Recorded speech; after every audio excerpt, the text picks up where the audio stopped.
तर विद्यार्थी मित्रांनो, जिल्हा न्यायालयात जी भरतीची जाहिरात निघालेली होती, तर यामध्ये P1 हमाल तसेच स्टेनोग्राफर या पदासाठी ही भरतीची जाहिरात निघालेली होती.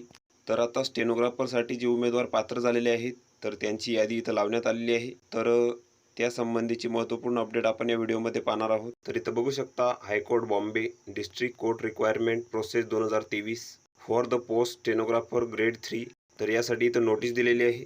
तर स्टेनोग्राफर या पदासाठी जे उमेदवार इलिजिबल झालेले आहेत, तर त्यांची इथं लिस्ट देण्यात आलेली आहे. तर इथं ॲप्लिकेशन नंबर आहे, त्यानंतर उमेदवाराचे नाव आहे, त्यानंतर तुमची इथं डिस्ट्रिक्ट देण्यात आलेली आहे. तर जिल्ह्यानुसार ही यादी आहे. तर इथं बघू शकता, अहमदनगरसाठी ही यादी आहे, त्यानंतर अकोला आहे, त्यानंतर अमरावती आहे, त्यानंतर छत्रपती संभाजीनगर आहे, धुळे आहे, जळगाव आहे. तर ही संपूर्ण यादी तुम्ही इथं बघून घ्यायची आहे. तर स्टेनोग्राफर या पदासाठी जी पात्र उमेदवारांची यादी आहे, तर ती इथं प्रसिद्ध करण्यात आलेली आहे. तर उमेदवारांनी खालील सूचनांची इथं पालन करायचे आहे. तर तुम्हाला इथं तुमचा लॉगिन ID आणि पासवर्ड वापरून ॲप्लिकेशन फॉर्म आणि तुमचे जे हॉल तिकीट आहे, तर ते तुम्हाला इथं डाउनलोड करायचे आहे. 15/5/2024 ते 21/5/2024 पर्यंत. आणि डाउनलोड करण्याची जी लिंक आहे, तर ती इथं देण्यात आलेली आहे खाली. त्यानंतर तुमचा जो ॲप्लिकेशन फॉर्म आहे आणि तुमचे ॲडमिट कार्ड आहे, तर याच्या तुम्हाला 2 प्रिंटआउट काढायचे आहे कलरमध्ये.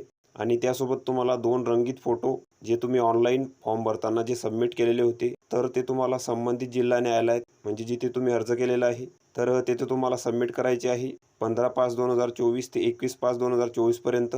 त्यानंतर तुमची तिथं व्हेरिफिकेशन होणार आहे.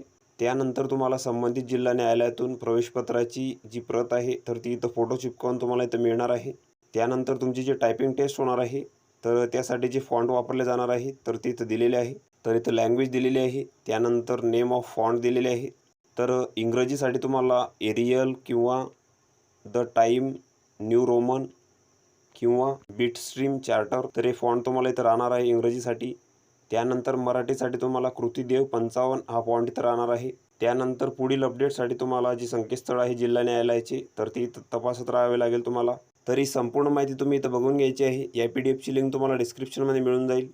तर तिथून तुम्ही ती डाउनलोड करू शकता आणि संपूर्ण माहिती तुम्ही इथं बघू शकता. तर व्हिडिओ आवडल्यास लाईक करा, शेअर करा आणि आमच्या चॅनलला सबस्क्राईब करा, म्हणजे येणारे व्हिडिओ तुम्हाला सर्वात आधी पाहायला मिळतील. चला तर भेटूया पुढच्या व्हिडिओमध्ये.